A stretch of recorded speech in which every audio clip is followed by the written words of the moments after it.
بسم اللہ الرحمن الرحیم۔ نبی کریم صلی اللہ علیہ وسلم کا فرمان ہے، ہر روز صبح سویرے 2 فرشتے زمین پر اترتے ہیں، ان میں سے ایک اللہ تعالیٰ سے دعا کرتا ہے، اے اللہ جو تیری راہ میں خرچ کرے اسے مزید ترقی عطا فرما، اور دوسرا یہ دعا کرتا ہے کہ اے اللہ جو تیری راہ میں خرچ نہ کرے اس کے مال کو تباہ برباد کر دے۔ حضرت سیدنا علی رضی اللہ تعالیٰ عنہ سے روایت ہے، رسول اکرم صلی اللہ علیہ وسلم نے ارشاد فرمایا، جو مسلمان دن کی کسی ساعت میں کسی مسلمان بھائی کی عیادت کرتا ہے، اللہ تعالیٰ اس کی طرف آسمان سے 70,000 فرشتے بھیجتے ہیں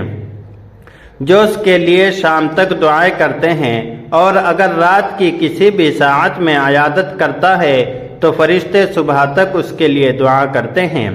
حضرت عبداللہ بن عباس رضی اللہ تعالیٰ عنہ سے روایت ہے کہ رسول اللہ صلی اللہ علیہ وسلم نے ارشاد فرمایا، اپنے جسموں کو پاک کرو تاکہ اللہ تبارک و تعالیٰ بھی تمہیں پاک کرے، کیونکہ جب بھی کوئی بندہ رات پاکیزگی میں گزارتا ہے اور وضو کی حالت میں سوتا ہے، اس کے ساتھ ایک فرشتہ اس کے بالوں میں رات بسر کرتا ہے۔ جب بھی وہ بندہ رات کے کسی حصے میں اپنا پہلو بدلتا ہے تو وہ فرشتہ اس کے لیے یوں دعا کرتا ہے، اے اللہ اپنے اس بندے کی مغفرت فرما کیونکہ یہ رات کو باوضو ہو کر سویا ہے۔ عامر بن رابع رضی اللہ تعالیٰ عنہ روایت کرتے ہیں کہ رسول اللہ صلی اللہ علیہ وسلم نے فرمایا، جو بندہ مجھ پر درود پڑھتا ہے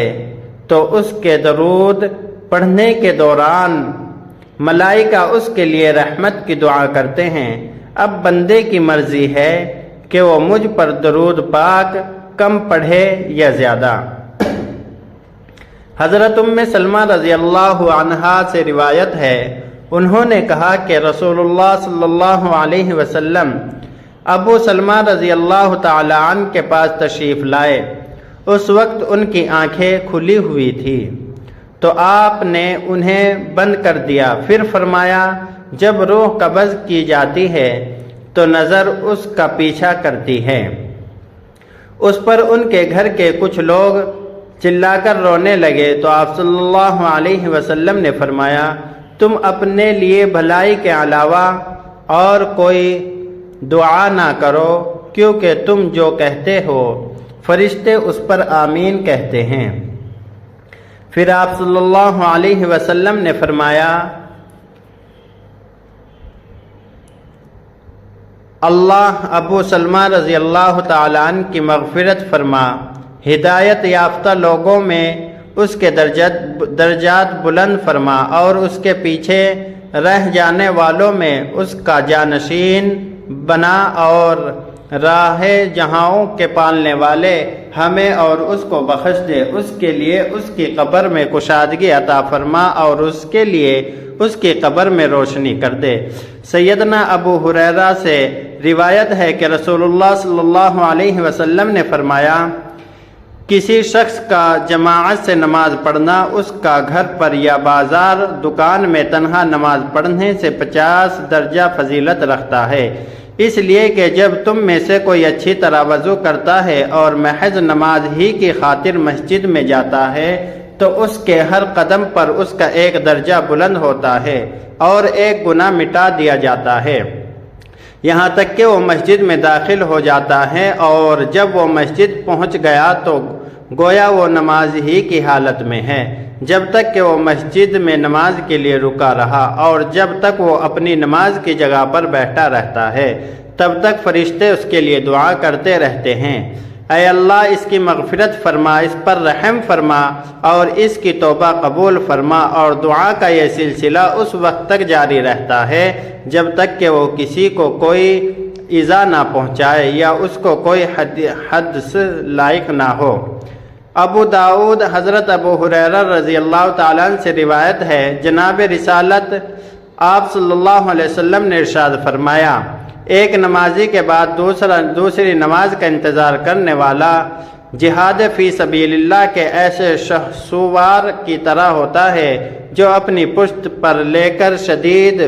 ہو گیا ہو۔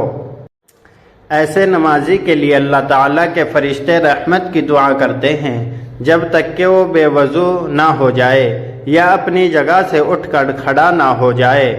اور وہ ربع اکبر میں ہے۔ حضرت برا بن عازب رضی اللہ تعالیٰ عنہ روایت کرتے ہیں کہ رسول اللہ صلی اللہ علیہ وسلم نے ارشاد فرمایا، بے شک اللہ تبارک و تعالیٰ پہلی صف میں نماز پڑھنے والوں پر رحمت بھیجتا ہے اور ملائکہ ان کے لیے دعا کرتے ہیں۔ حضرت عائشہ صدیقہ رضی اللہ تعالیٰ عنہ روایت کرتی ہیں کہ نبی کریم صلی اللہ علیہ وسلم نے ارشاد فرمایا، بے شک اللہ تبارک و تعالیٰ ان لوگوں پر اپنی رحمتیں نازل فرماتا ہے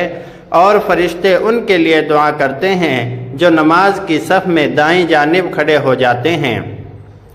اور بے شک فرشتے ان کے لیے دعا کرتے ہیں جو نماز کے لیے صفوں کو جوڑتے ہیں اور جو شخص صف میں موجود خالی جگہ کو بھر دیتا ہے، اللہ تبارک و تعالی اس کے عوض اس کا ایک درجہ بلند کر دیتا ہے۔ حضرت ابو امامہ رضی اللہ عنہ روایت کرتے ہیں کہ جناب رسول اللہ صلی اللہ علیہ وسلم نے ارشاد فرمایا، جو لوگوں کو خیر کی تعلیم دیتے ہیں ان پر اللہ تعالی رحمتیں نازل فرماتا ہے اور اس کے لیے فرشتے مخلوق و سماعی و راضی یہاں تک کہ چونٹی اپنے بل میں اور مچھلی سمندر میں اس کے لیے رحمت کی دعا کرتی ہیں۔ سیدنا عبداللہ بن عمر رضی اللہ تعالیٰ عنہ روایت کرتے ہیں کہ جناب رسالت صلی اللہ علیہ وسلم نے ارشاد فرمایا، بے شک اللہ تعالیٰ سحری کرنے والوں پر اپنی رحمتیں نازل فرماتا ہے اور اس کے فرشتے ان کے لیے رحمت کی دعا کرتے ہیں۔ سیدہ ام دردہ سیدنا ابو ذر رضی اللہ تعالیٰ عنہ سے روایت ہے کہ رسول اللہ صلی اللہ علیہ وسلم نے فرمایا، جو بھی مسلمان